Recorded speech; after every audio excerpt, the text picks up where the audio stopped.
మనము అనుకున్నది జరగలేదు, దేవుడు దానికి వ్యతిరేకంగా చేస్తూ ఉన్నాడు అని దేవుడు సృష్టించిన సృష్టి మీదే కోపగించుకుని ఎదురు చూస్తూ ఉన్నప్పుడు ఏం జరుగుద్ది? ఏం జరుగుద్ది? దేవుడు అనుకున్నదే జరుగుద్ది. కాబట్టి దేవా, నువ్వు ఏదైతే అనుకుంటున్నావో అది నా మనసులో పెట్టు ప్రభా అని మనం ప్రార్థన చేసామనుకోండి, we will be so relaxed, చాలా పీస్ఫుల్గా మనం ఉంటాం. ఇక్కడ దేవుని కరుణ మీద కోపగించుకున్నాడు, దేవుని కనికరం మీద కోపగించుకున్నాడు. చూడండి, దేవుడికండి మీరంటే తక్కువ, నేనంటే ఎక్కువ కాదు. ఒకళ్ళు ఎక్కువ, పురుషులు ఎక్కువ, స్త్రీలమైన మనం తక్కువ కాదు. మన అందరము కూడా మైకులు పట్టుకున్న వారైనా, కుర్చీలో కూర్చున్న వారైనా, రోడ్డు మీద వెళ్ళేవారైనా, everybody is equal before God sight. దేవుని దృష్టిలో మనందరము కూడా సమానులమే. జ్ఞానులమైన, జ్ఞానహీనులమైన, విద్యాధికులమైన, విద్య లేని వారమైన, ఎవరమైనప్పటికీ కూడా.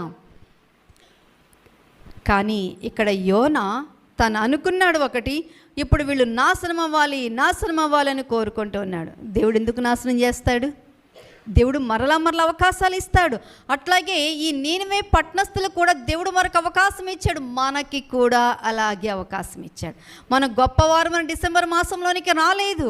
మరలా మన జీవితాలు మనం బాగు చేసుకుని, మన జీవితాలను మార్చుకొని, రూపాంతరము చెందించుకుని, ఒక నూతనమైన సమర్పణతో కొనసాగాలని మరలా మన దేవుడు మన ముందు మరికొన్ని అవకాశాలు, మరికొన్ని సంవత్సరాల కాలము అనేది మన ముందు ఉంచారు. అందుకని కృతజ్ఞత నిండిన హృదయముతో దేవుని యొక్క కృపని జ్ఞాపకం చేసుకుంటూ, దేవా, ఈ నా జీవితంలో ఉన్న ప్రతి విధమైన బలహీనత మీద కూడా నాకు గొప్ప జయాన్ని దయచేయి ప్రభా అని చెప్పి మనం మరింతగా దేవుని సన్నిధిలో ప్రార్థన చేయవలసిన వారమై ఉన్నాం.